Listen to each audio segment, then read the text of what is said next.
He is, I think, regarded as the most prolific writer in Chinese history. Whoa, okay. Yes. Wow, I wish you had started with that.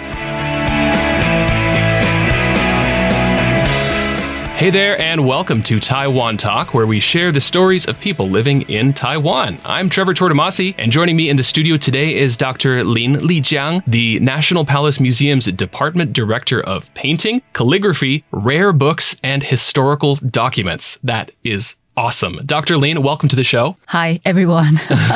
So the National Palace Museum, or NPM, I guess, has recently opened up a new exhibit on Wang Shi-Zhen. Am I saying that correctly? Yes, very correct. Okay, thank you.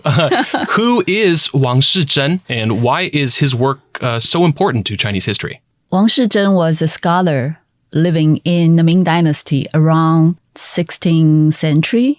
Mm-hmm. He was born in 1526 and died in 1590s. But I think that the most important thing about him, he was regarded as the leader of a literary revival at that time. Now, this is during which dynasty again? Ming Dynasty. Ming Dynasty. And that is after the Tang Dynasty?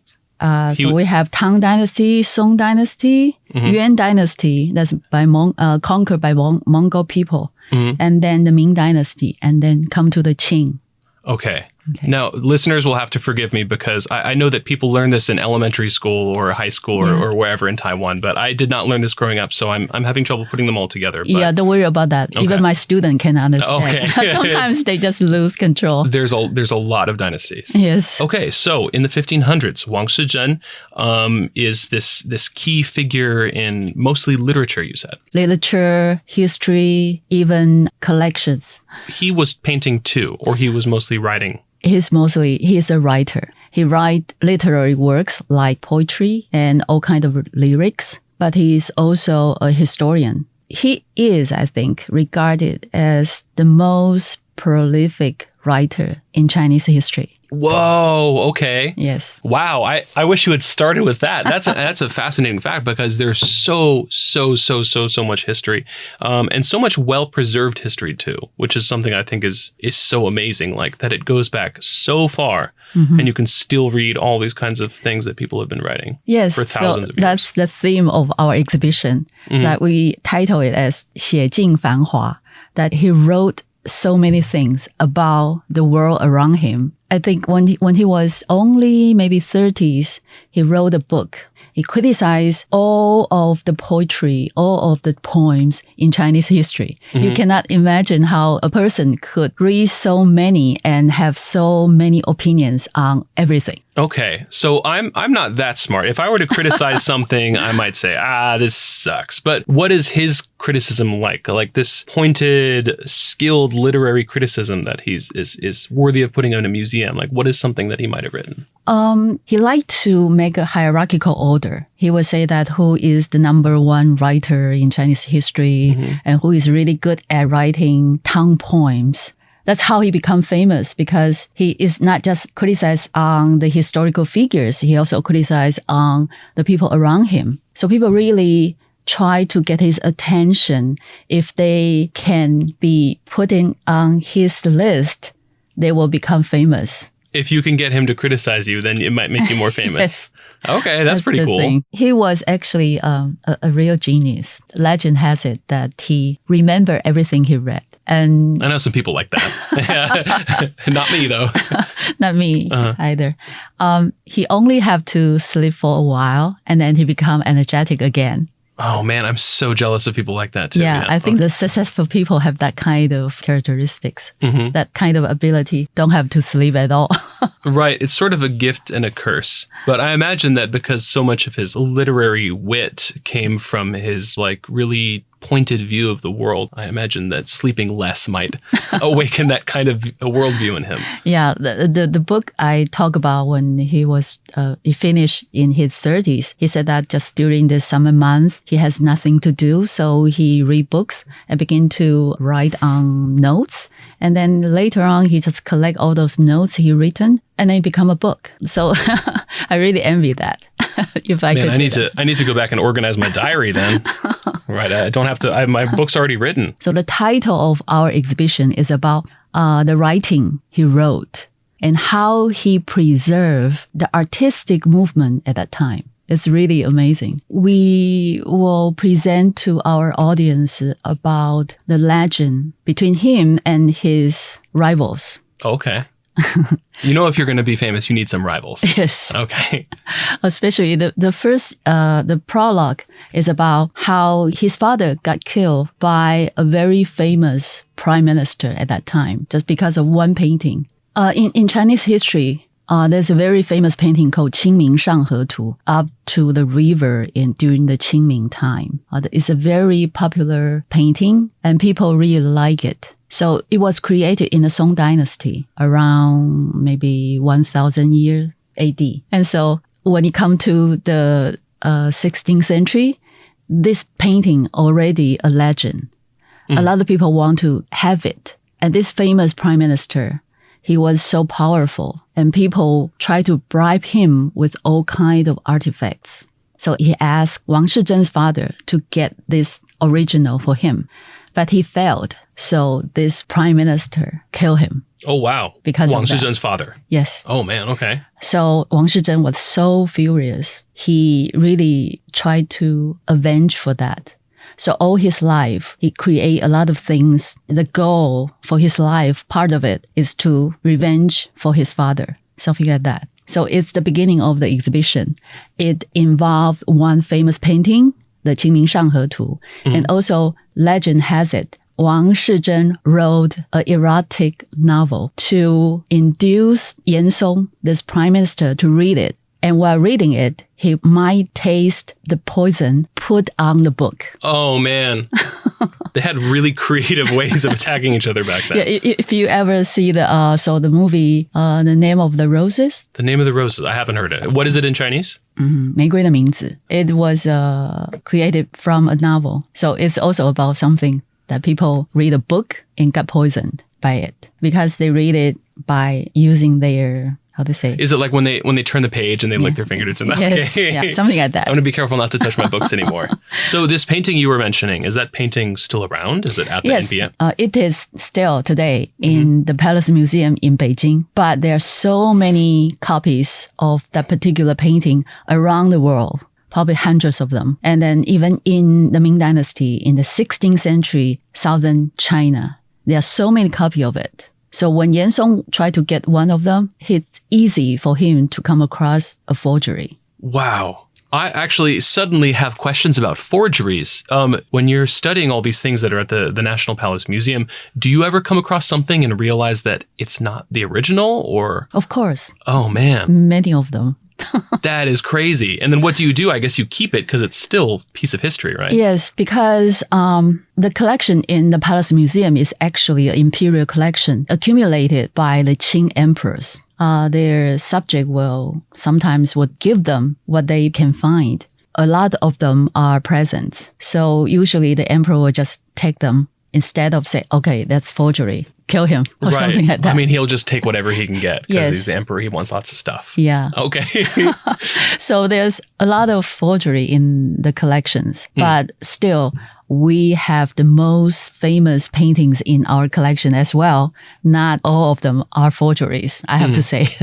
Okay. Well, yes, of course you have to say that because most of them are, and they're all part of real history too. So Yes. Okay, so just to be clear, this exhibition on Wang Shi-Zhen, it opened on October 5th, Yes. and it's running through December 25th this year, right? Yes. And then there will be a second exhibition Yeah. from December 28th through next year, March 21st. Yes. So I've been practicing. That's good. So how much research and planning goes into setting up an exhibition like this? I think that the ideal time would be 3 or 4 years. Wow. But we are not living in the ideal world. So Right. for this exhibition, we spent about 11 months. If I could have more time, that okay. would be wonderful.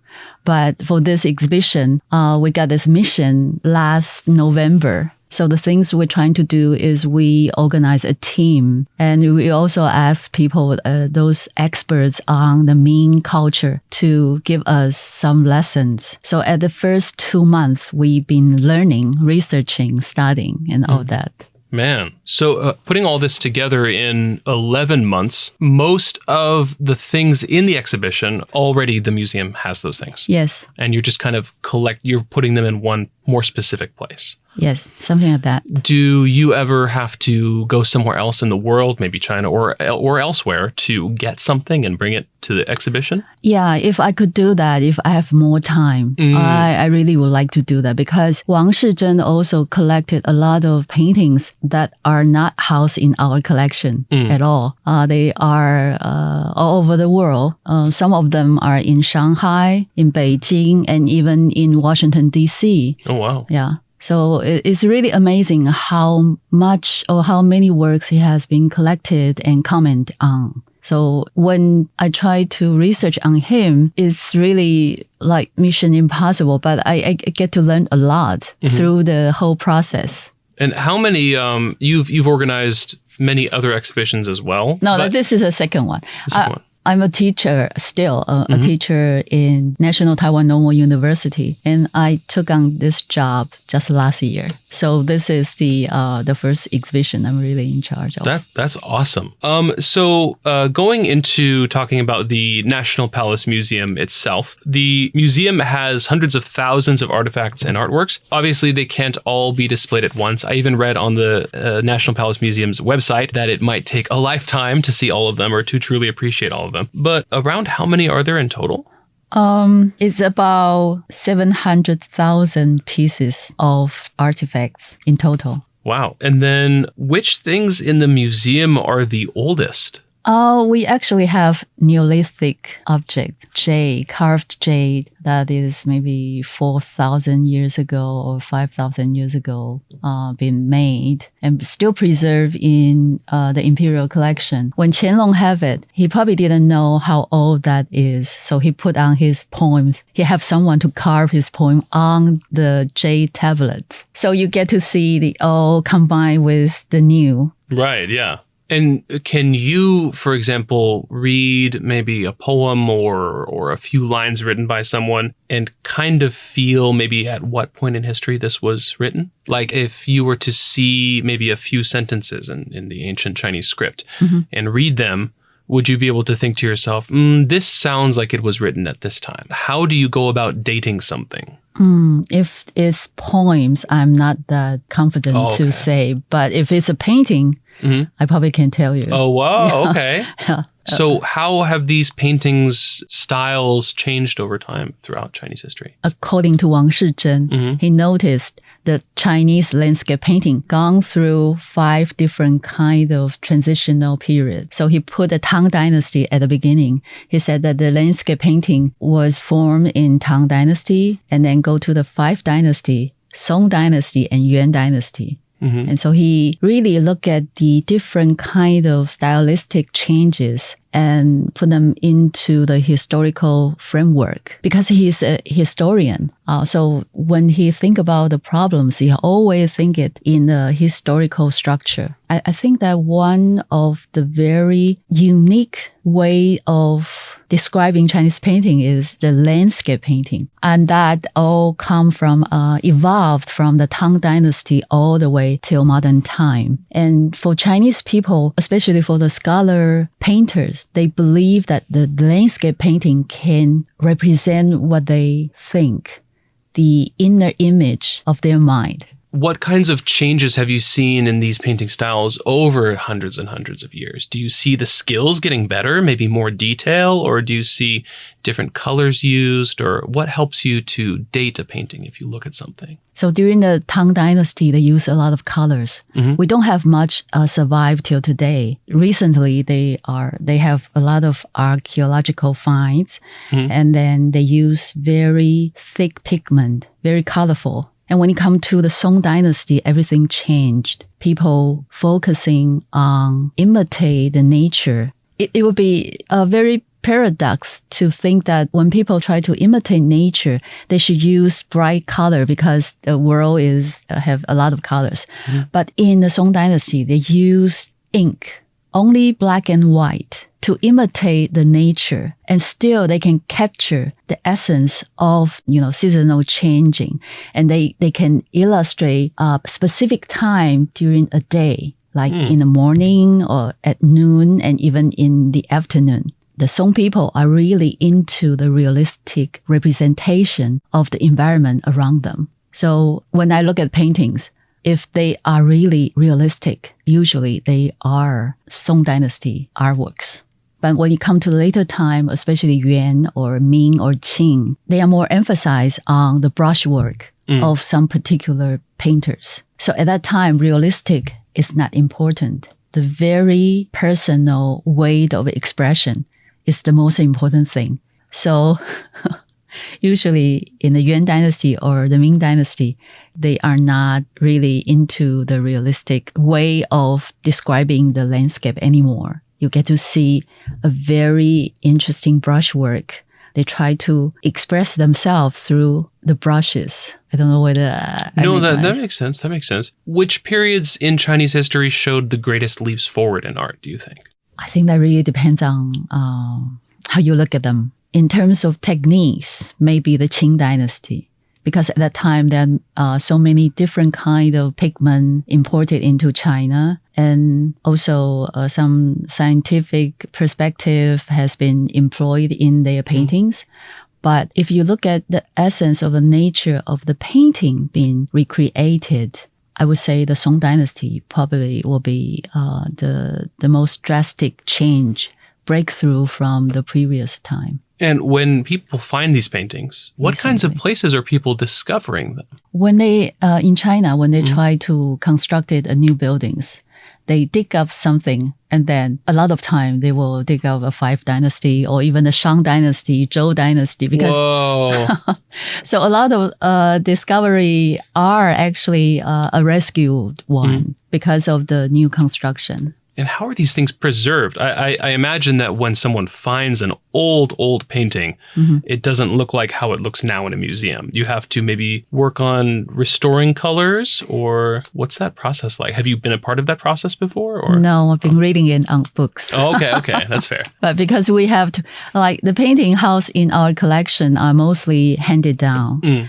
And sometimes we don't know exactly which dynasty they belong. So those archaeological finds are very important.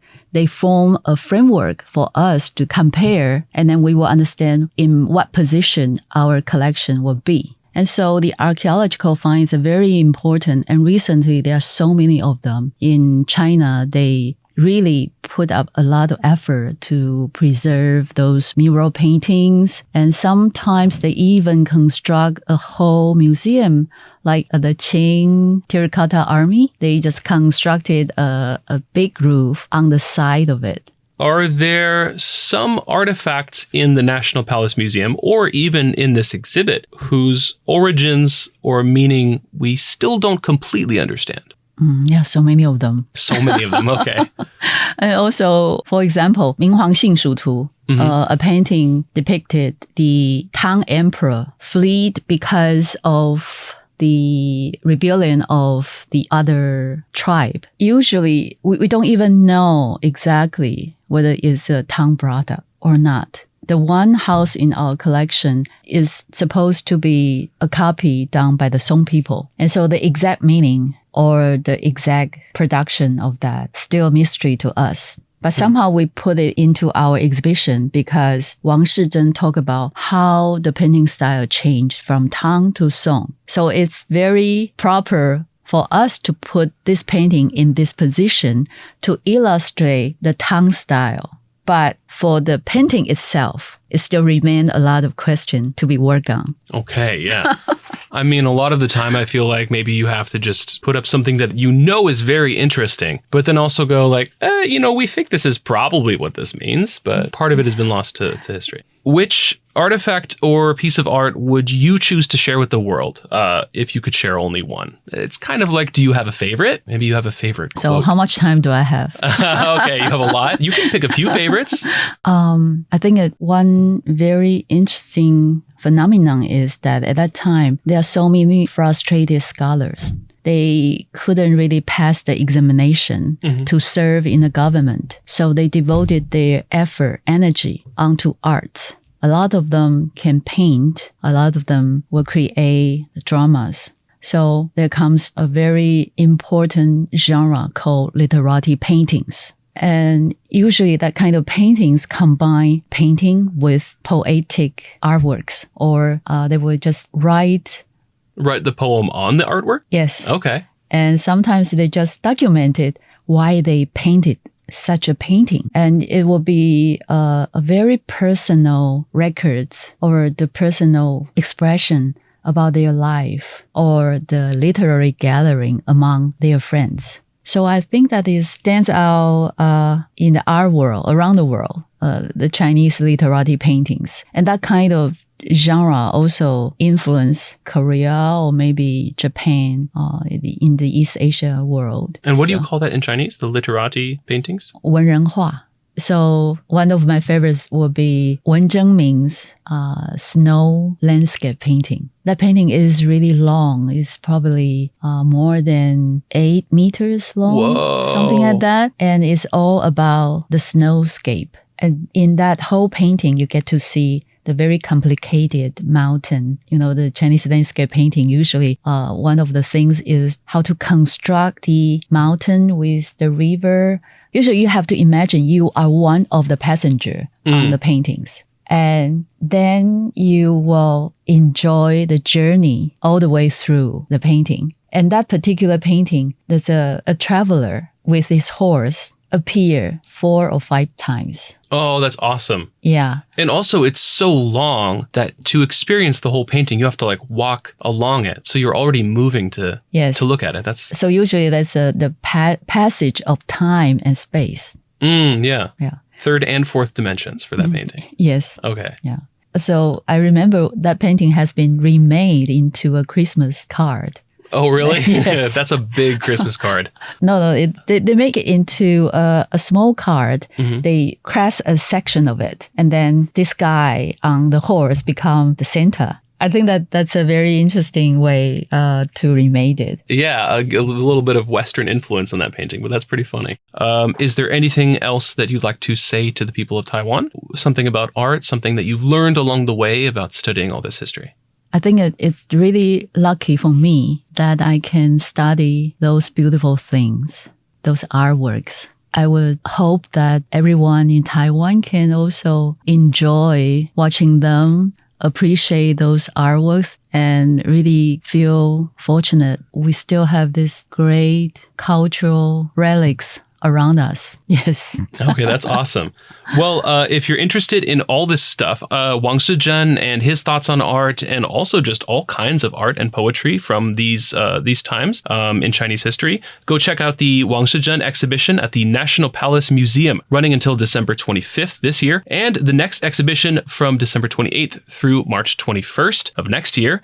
And Dr. Lin, thank you again for joining us in the studio today. Thank you. And thank you, listener, for listening. If you enjoyed today's chat, please consider leaving us a nice iTunes review or sharing this podcast with a friend. In the meantime, try to visit the National Palace Museum and stay curious. Until next time, I'm Trevor Tortomasi on ICRT FM 100.